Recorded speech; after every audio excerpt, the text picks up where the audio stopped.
everyone, welcome to my channel Ekansh.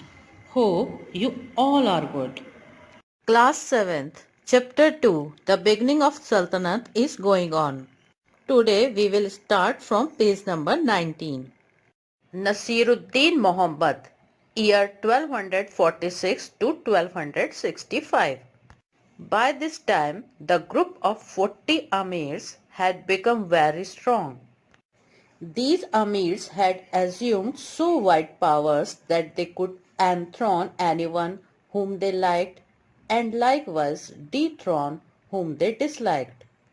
Thus, Nasiruddin Muhammad occupied the throne in the year 1246. It happened only because of the active support of this group of 40 amirs. There was an Amir in the region of Nasiruddin Muhammad whose name was Ghiyasuddin Balban, who was appointed as his chief.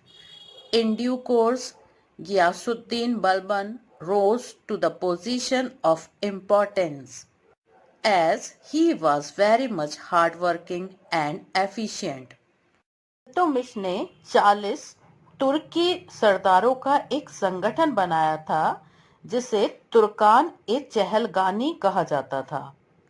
ये 40 तुर्की अमीर्स का दल इस समय अत्यधिक शक्तिशाली हो गया था। वे जिसे चाहते गद्दी पर बैठा सकते थे और जिसे चाहते उसे गद्दी से उतार देते थे। ईयर 1246 ने इसी दल ने नसीरुद्दीन मोहम्मद को सुल्तान बना दिया। नसीरुद्दीन मोहम्मद के रिजन में एक अमीर जिनका नाम गियासुद्दीन बलबन था को उन्होंने अपना चीफ बनाया।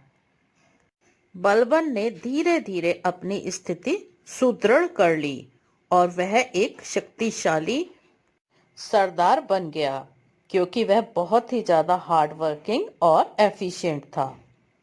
Ghiyasuddin Balban 1265 to 1287. After Nasiruddin Muhammad, Ghiyasuddin Balban occupied the throne in the year 1265. Balban was highly skilled and experienced ruler. During his rule, he performed many important works. In order to make Delhi a safe place, he directed to cut down all the forests in the neighborhood and establish police chowkis. This helped him in suppressing the revolt of Mewatis living in the surrounding of Delhi. Balban एक योग्य और अनुभवी शासक थे। उन्होंने अपने शासनकाल में कई महत्वपूर्ण कार्य किए। उन्होंने दिल्ली को सुरक्षित बनाने के लिए आसपास के जंगलों को कटवाया और साफ करवाकर वहां पुलिस चौकियों का निर्माण करवाया। इस प्रकार वह दिल्ली के आसपास रहने वाले मेवातियों के रिवोल्ट को रोकने में सफल रहे। Balban was a strict disciplinarian. He was very rigid in the imposition and implementation of laws and declared supremacy of the office of Sultan. He was of the view that the king was the representative of God and the king got the power from the God himself. Hence, the actions of the king could not be publicly scrutinized. Balban एक कठोर अनुशासक थे। डिस्प्लिनेरियन means अनुशासक। उन्होंने कानूनों को लागू करने में बहुत कठोरता बरती और राजा के पद को प्रतिष्ठित बनाया।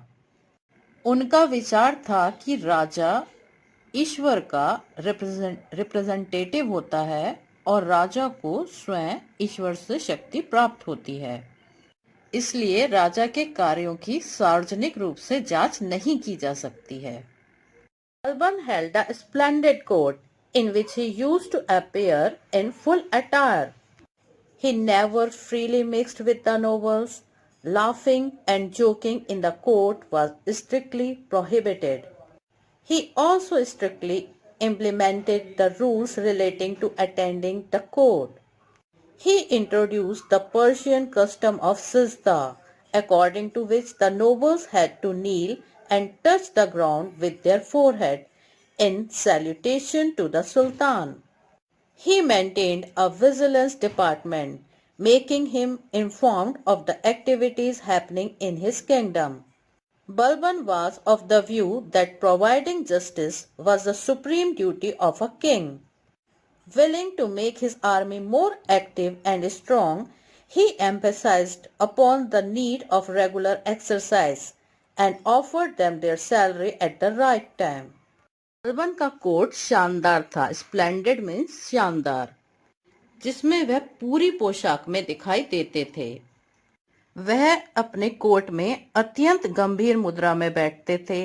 वह न तो कभी मजाक करते थे और न ही हंसते थे. उनके कोर्ट में हंसना और मजाक करना प्रोहिबिटेड था, यानी सख्त मना था. उन्होंने कोर्ट में निर्धारित ढंग से वस्त्र पहनकर आने, बैठने आदि के नियम बनाए, जिनका कठोरता से पालन किया जाता था. उन्होंने अपने कोर्ट में सिस्ता का पर्शियन कस्टम पेश किया, जिसमें दरबारी सुल्तान को सैल्यूटेशन मीन्स अभिवादन करने के लिए अपना घुटना जमीन पर टेकते थे और अपने माथे को जमीन से लगाते थे. उन्होंने एक विजिलेंस डिपार्टमेंट भी मेंटेन किया, मीन्स गुप्तचर विभाग, जिससे उन्हें अपने राज्य में होने वाली अलग अलग तरीके की गतिविधियों के बारे में जानकारी रहती थी. बलबन का विचार था कि राजा को जो परम कर्तव्य है वो न्याय प्रदान करना है, जस्टिस देना है. उन्होंने अपनी आर्मी को ज्यादा एक्टिव और स्ट्रांग बनाने के लिए रेगुलर एक्सरसाइज को एम्फेसाइज किया, यानी जोड़ दिया. वे अपने सेना के सैनिकों को नियमित वेतन भी देते थे, समय पर राइट टाइम पर वेतन देते थे. During his reign, the people living in northwest frontier provinces were always haunted by the fear of Mongol invasions led by Genghis Khan. Taking advantages of this feeling of insecurity, the band of robbers used to freely roam about and terrorize the people. In order to save his subjects, he captured many robbers and put them to death. Desiring to safeguard the northwest frontier provinces from Mongol invasions, he erected forts at strategic places and repaired the old ones. These forts were guarded by efficient and trustworthy officers and soldiers with full supply of arms and foodstuff. Balban के शासनकाल के दौरान north west frontier provinces में रहने वाले लोगों को हमेशा चंगेज खान के नेतृत्व वाले मंगोल इन्वेजन्स का डर रहता था. उनके इस इनसिक्योरिटी की फीलिंग का लाभ उठाते हुए बहुत से रॉबर्स के गिरोह, बैंड ऑफ रॉबर्स मतलब रॉबर्स का ग्रुप, फ्रीली घूमते थे और लोगों को टेरराइज करते थे. अपने सब्जेक्ट्स को बचाने के लिए, सब्जेक्ट मीन्स प्रजा को बचाने के लिए, उन्होंने कई रॉबर्स को पकड़ लिया और उन्हें मौत के घाट उतार दिया. नॉर्थ वेस्ट फ्रंटियर प्रोविंसेस को सेव करने के उद्देश्य से स्ट्रेटेजिक प्लेसेस पर फोर्ट्स बनवाए और पुराने फोर्ट्स की रिपेयर करी. इन फोर्ट्स में आर्म्स मतलब हथियार और जो फूड स्टफ था उसकी पूरी आपूर्ति की गई और एफिशिएंट और ट्रस्टवर्दी मीन्स भरोसेमंद ऑफिसर्स और सोल्जर्स की नियुक्ति की गई. After his death in the year 1287, the rule of his dynasty could not continue for any longer. However, the strength provided by him to his empire helped Khilji Sultan Alauddin in the extension of his empire. Year 1287 में उनकी मृत्यु के बाद दिल्ली की गद्दी पर उनके वंश का शासन अधिक दिनों तक नहीं रह पाया, परंतु दिल्ली को जो शक्ति बलबन ने प्रदान की उसी के परिणाम स्वरूप खिलजी सुल्तान अलाउद्दीन अपने साम्राज्य का विस्तार करने में सफल रहा. In the map you can see the empire of Genghis Khan. and House of Mongol या मंगोलों का राज्य. The Persian word Mughal is derived from the word Mongol. Thanks for watching. See you in the next video.